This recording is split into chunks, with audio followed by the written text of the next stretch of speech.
Thank you for tuning in to Mr. Cliff's Toy Shop. On today's review, we take a look at the Mezco 112 Marvel Xmen Gambit. Today I'll be reviewing this figure in the following categories: accessories, articulation, design, is it essential to your collection, functionality, and price. Once our scores are totaled, I'll give you my opinion if this figure is a pass or a purchase. So for accessories, Gambit does not disappoint. You get the standard Mezco bag, which I didn't use before, but I am going to start using as I'm strongly considering getting rid of my Mezco boxes. You get this base, which I've never been a fan for as it's too big, but it's awesome that it's included. You also get this stand, which I almost neglected to show. Now, aside from those items, let's take a look at what Gambit actually comes with. So we receive his, I was going to say pole, but maybe bow is the better word. And it's painted the same color as his boots. I would have preferred if this was a sturdier plastic. It is really not that sturdy, and this can probably snap pretty easy, so I will be careful with this. You receive a total of 7 hands. Gambit fell over, but it's okay.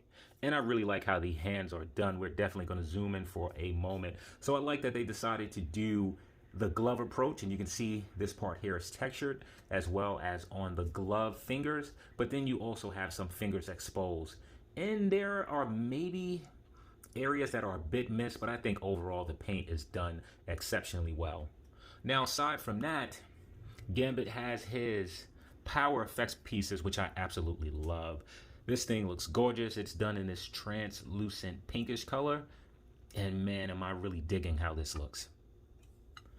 You also come with another one, smaller. You can see the playing card here.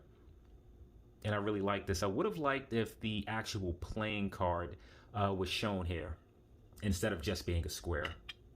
And then you get another effect piece. I am not exactly sure what this is at the moment or how it's used.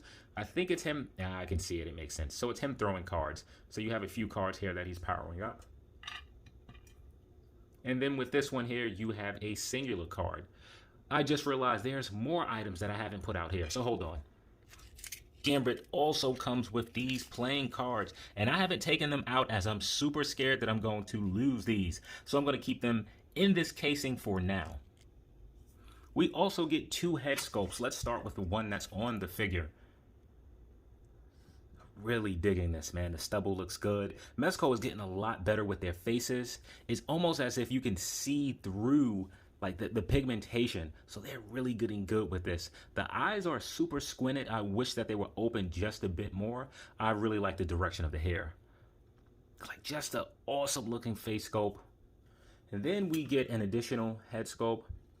Not vastly different. The hair is very similar. The eyes are still squinted. Wish that they were open a bit more. And the mouth has a smirk on it. This is probably my preferred head sculpt, and this is probably the one that I'm going to use.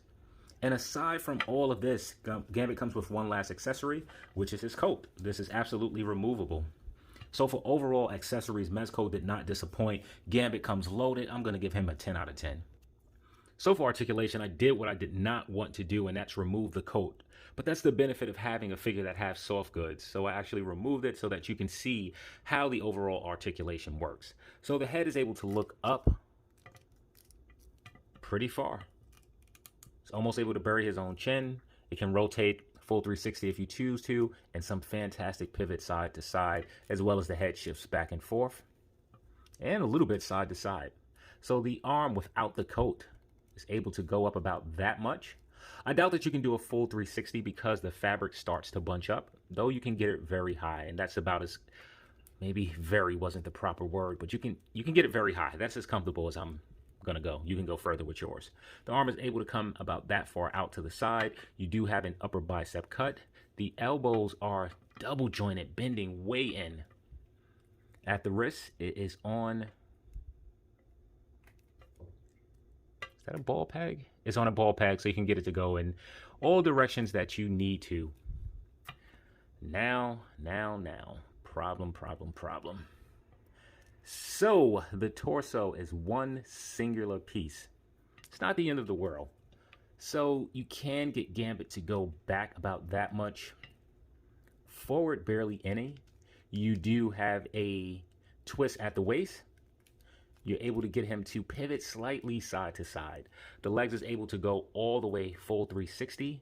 They're able to kick up about that far, backwards, pretty far. You have an upper cut there. Next point of rotation is all the way at the foot. So the knees are double jointed, bending in a good amount. The foot is able to rotate, is able to go down that much, forward that much, hindered by this armor piece. And almost forgot, Gambit has a butterfly joint bending forward that much, backwards that much. How did I almost forget? The foot is able to barely bend in because of this armor piece, as well as bend out. So for overall articulation, we have some challenges. Head moves phenomenal, the arms are phenomenal, the torso speaks for itself. No movement really in the torso. The legs are where it's interesting. There's areas to where it works particularly well, and then there's areas to where it does not. So for overall articulation, I'm going to give Gambit a 6 out of 10. So for design, man, this dude is beautiful. Now, usually I don't like Mezco interpretation. It gets a bit out of control to me. However, in this instance, I feel that it was really done well. Being that Gambit wears black underneath his coat, the extra patterns of what I'm just going to say as leather really helps to bring out just what would have been essentially just plain black. One is done matted, one has a bit of a shimmer to it, and if you turn to the side, just having that additional pinkish purple really brings that out and just separate what would be overall black. And just coming down to the knees, to the boots, and you can see the paint just very vibrant and sparkling here. And that continues all the way down, but stops at the sole of the boot. And they made sure that that was black, as well as that little strap. And then just coming to this phenomenal color. I don't know what color this is, but it is beautiful. And just having all of that different scope work in here, sort of mimicking abs or the chest frame here. This is done with like silver. You can see just a little bit of silver right here, which continues in the middle. Let's back up some. And then just going up to the same silver type of bluish color, and then just continuing, and then to have that broken up by line work, and then to get back at that. And zooming out for a moment, just going onto the head, and just how clean the face just protrudes through that mask. And I really like the sweeping hair. Man, this thing is beautiful. So for overall design, I'm going to give Gambit a 10 out of 10. So is Gambit essential to your collection? If you're looking at the Jim Lee X-Men, absolutely. Outside of that, I'm unsure of how widely known Gambit is as an X-Men character. And here's what I mean by that. Beast is known, or better yet, has been a member on different X-Men teams. The same with Cyclops, the same with Jean Grey. So thinking about those three characters in particular, they're more essential than Gambit is. So for overall and being essential to your collection, I'm going to give Gambit a 7 out of 10. So for functionality, we're going to do something on camera that I don't enjoy doing, and that's putting his coat back on. So first we're going to remove the hands. I'm not absolutely sure if it's necessary to do so, as when I first removed the coat, it felt like I could have got the hands through, but I didn't try. So simply push the arms back, make sure that they're straight. Start with either side. Make sure that both arms actually go into the sleeve hole, and then essentially just work it. Work it. Making sure just to come back and forth. Make sure that the arm starts to protrude through. Pull this up some. And I have to admit, the jacket is made out of a material to where it does not feel like it's going to rip easily. So I'm just gonna, this is pretty much it. I'm just gonna jump off camera very quickly just to clean up the look. Okay, now that I have the coat on, I realize that I should have done something first. So we're going to start with this effect piece. And you know what makes me very happy? That the hand is already in here. And I just hope that more companies get to this.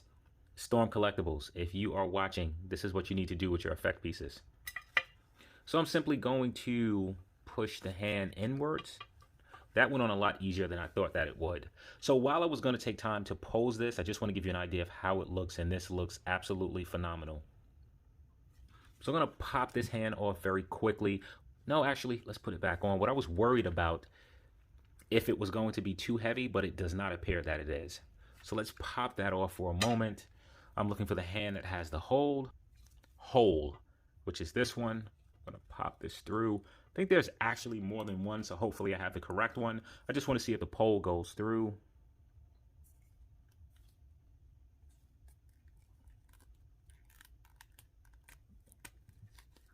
And it does. I don't necessarily like how that was feeling, but Gambit is able to hold it sturdy and it stays in place.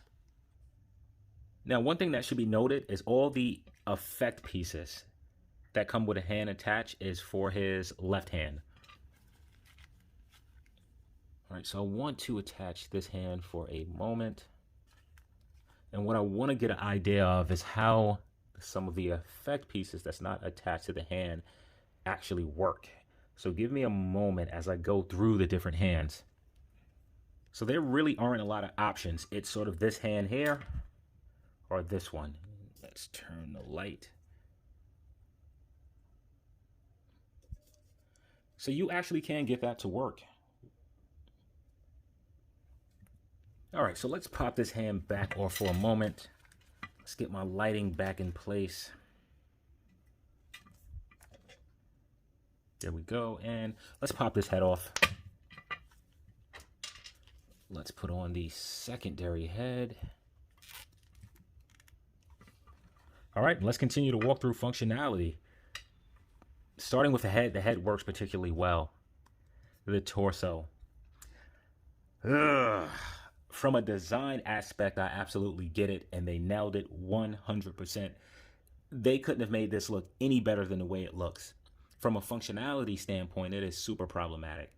And when I think of functionality, they certainly could have made this in two separate pieces. I know, of course, as you're moving this already pre-sculpted mold, it's not going to look right, and perhaps that's why they did it. Nonetheless, you could have had a floating piece, and you could have made it work. So there's no questions that I'll be deducting scores from this. Now, with the coat without a question limits articulations, but you can remove it. And that's what's fantastic about soft goods. Also, the coat has a bendy wire up in the collar. I haven't really played with it yet, but you can bend it to get it in a certain shape.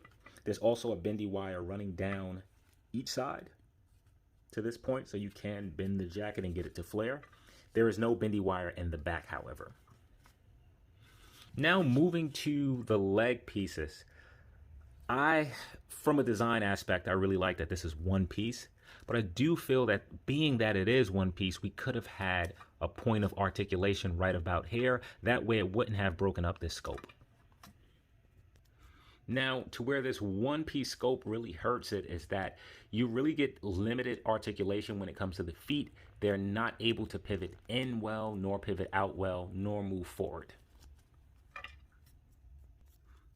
I also forgot to make mention that the knee part is a separate portion, which can actually be moved. And as far as for the stand test, as you can see, Gambit stands fine on his own. So for functionality, I'm going to give Gambit a 7 out of 10. So for pricing, Gambit comes in at $85. That's before taxes, that's before shipping. Throw in taxes, you're looking at about $93. I was able to get mine with free shipping. So this figure is sold out in most places, and the prices are steadily increasing. So if you are considering purchasing this Gambit, you may want to hurry up and do so. So for pricing, is this figure worth it? So let's take a look at what he comes with. For accessories, Gambit comes with enough. You receive enough hands, you receive his staff, you receive his power effect pieces. We get an additional head sculpt, we get a removable coat. Couldn't ask more from this figure in terms of accessories. Now the limitations are that torso. For the design part of it, it is gorgeous. For the functionality, not so much, though it is not as bad as I thought that it would be. So for pricing, you have to consider some things. Reveltech has a Gambit, which is priced around the same area. I think it may be $10 less. I'll make sure to update that. And of course, with Marvel Legends, their Gambit is priced at $20. For that, you can purchase the old one, the new retro one, have yourself 2 bodies, 2 heads, maybe not enough effect pieces. Even purchasing those two figures, you still won't have the amount of effect pieces that you get with this. Nor hands. So for pricing, this is on the high end, but it's a 6-inch high-end figure. So I'm going to give Gambit a 10 out of 10 for pricing. That should give Gambit an overall Cliff score of 50 out of 60. So is this Gambit a pass or a purchase? This figure is beautiful. This is absolutely the best Gambit that we have to date. Even though the price may be double than or 4 times that from some action figures, I'm going to give this a hurry up and purchase. So I wanted to show you that you can get Gambit to hold these cards. Very tricky to get them to stay in between his fingers. And I wish that these cards were actually attached to the hand. All right, so let's take a look at Gambit. And I'm just going to grab some figures that are pretty close by. Let's move into the Marvel Hasbro Destro. Let's throw in the Marvel Legends Cyclops. And I think Gambit is a bit too big.